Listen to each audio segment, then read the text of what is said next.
Salut tout le monde, c'est Suprême. Aujourd'hui on se retrouve encore sur Dofus pour la suite du tuto pour se faire des kamas facilement. Donc pour commencer, vous allez vous rendre à la première île, l'île d'Incarnam, et vous allez commencer à faire de la cueillette. Oui, bien sûr, de la cueillette d'ortie, comme il y a là. Donc vous faites de la cueillette, vous en ramasser quelques-uns. Voilà, j'en ai ramassé 5. Donc j'en avais déjà ramassé pour le tuto, donc on a les ressources, j'en ai 32. Donc je vous conseille de les vendre ou par 100 ou par 10, mais cette fois-ci à l'hôtel de vente des alchimistes. Donc on ira voir tout ça à la fin de vidéo. Comme ça je vous montrerai en même temps où se trouve la banque pour récupérer les kamas de quand vous vendez, que ce soit l'hôtel de vente des ressources, des alchimistes et les autres hôtels de vente. La deuxième astuce que je vous propose aujourd'hui, c'est à partir du niveau 15 vers le niveau 20, vous arrêtez de combattre les feux vifs, les feux furieux, les feux de joie parce que ça vous rapporte plus d'XP. Vous allez au cimetière où c'est qu'il y a les chaffeurs. Donc je vous conseille de vous battre en solo. Chaffeur, ne pas créer de groupe, d'aller en solo. Comme ça vous ramasserez beaucoup plus d'XP. Et si vous faites le succès, vous aurez du butin supplémentaire. Donc on va faire un petit combat pour vous montrer comment ça se passe. Donc on va se battre entre eux. Voilà. Donc attention, ils sont bien plus forts que les feux vifs pour les débutants, hein, je vous rappelle. Donc on va faire le défi, utiliser tous ces points d'action disponibles.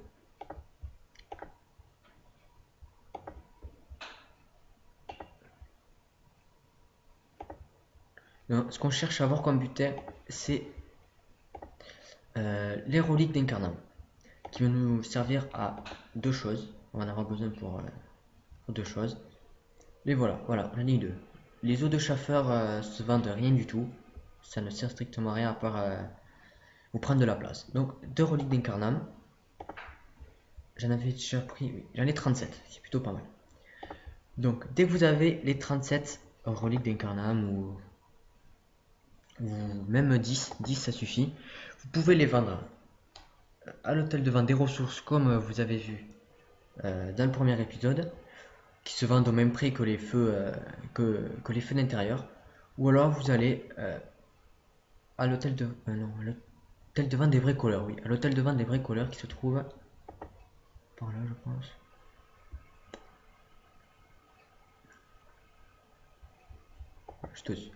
Donc on va aller faire les clés du donjon d'incarnat. Donc là vous rentrez, c'est ici, vous rentrez. Je vais vous montrer comment on fait, je vais en faire qu'une parce que j'en ai déjà. Vous marquez bricoler, il faut aller là ou là. Et là vous faites une clé. Donc je peux en faire 4. Il vous faut 5 cendres éternelles que vous avez sur les feux de joie, les feux vifs et les feux furieux. Et 3 roulis d'incarnam que je viens de vous montrer que vous pouvez avoir sur les chaffeurs. Moi j'en fais qu'une. Voilà. J'en ai 3. Après, vous pouvez, moi ce que je vous conseille, c'est d'aller devant le donjon. Je vais y aller vite fait, je vais vous montrer. Vous allez devant le donjon, incarnant, comme ça en même temps je vous montre où c'est qu'il est. Et vous les vendez, vous mettez un message et les gens vous demanderont vous te proposeront un échange pour les acheter.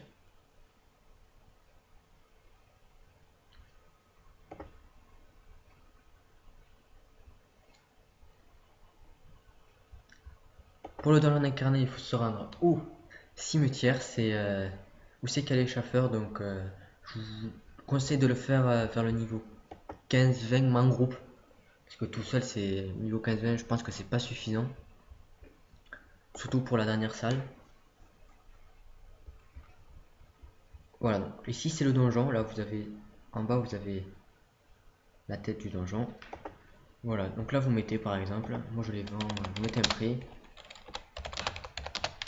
Vous mettez, voilà, 600 kamas. Et vous attendez que quelqu'un vous demande en échange. Vous aussi regardez les marchands qui sont là, s'ils vendent des clés et vous les vendez moins cher de ceux qui vendent. Comme ça, vous avez plus de chances de vendre votre clé. Bon, on va pas attendre que quelqu'un me demande un échange parce que des fois, c'est vrai, c'est plutôt long. Donc, c'est une technique que je faisais au début, moi, et qu'après j'ai arrêté. J'ai préféré vendre les ressources, peut-être qu'ils se vendaient un peu moins cher, mais que pendant ce temps, je pouvais continuer XP et avoir d'autres ressources pour les vendre parce que là, autrement, on peut rien faire. Il suffit d'attendre que quelqu'un nous demande un échange. Donc, pour moi, c'est une solution plutôt moyenne, mais ça peut permettre de se faire pas mal de kamas. Donc, désolé que ça bug un peu, mais bon. C'est comme ça, on peut rien y faire.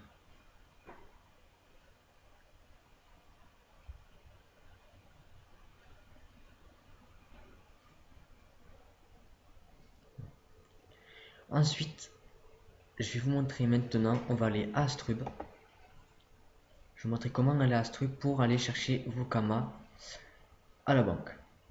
Donc, quand vous vendez quelque chose, vos kamas se trouvent directement à la banque. Vous pouvez aller chercher sans, normalement sans avoir besoin de payer, mais à fur et à mesure que vous avez des kamas dans votre compte, et bien on vous demandera de payer pour une ouverture de compte. C'est un peu ça. Donc voilà Astrub. Donc moi quand vous allez à Astrub, c'est pas obligé que vous apparaissez ici. Parce ici c'est la statue des Sacrilleurs. Vous apparaîtrez à votre statut de votre classe. Par exemple, si vous avez pris un scram, vous serez à la statue des scrams. Donc on va à la banque. Pour la banque, je vous montre la carte. Pour vous montrer aussi quelle est la banque. Et là, la banque d'Astrub et l'hôtel de vente des ressources. Si vous voulez vendre et que vous n'avez pas envie de revenir à un Carnam pour vendre, elle est juste au-dessus. Voilà, vous pouvez comme un Carnam vendre vos ressources. Donc on va aller à la banque. Et ce tuto sera la fin de ce tuto, de ce deuxième épisode. J'aurai un troisième épisode qui sera normalement fin de semaine. Mais là il faudra plutôt être level 30 je pense pour réaliser, pour faire cette astuce parce que c'est assez difficile. Voilà, donc là on est à la banque. Vous rentrez à la banque. Il y a beaucoup de monde normalement à la banque. Vous étonnez pas s'il y a beaucoup de monde, surtout à l'intérieur. Voilà. Vous parlez à un des deux là qui est là.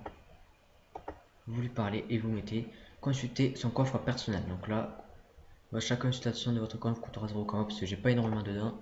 J'ai 300 000 kama. Voilà, j'ai que 16. Et là, vous pouvez par exemple prendre, vous mettez là, vous cliquez, vous mettez max et hop, vous prenez tout. Moi, je vais tout mettre à la banque. Alors, les avantages de la banque, c'est par exemple pour les ressources, vous les mettez à la banque donc ça prend pas de place dans votre inventaire, ce qui est bien.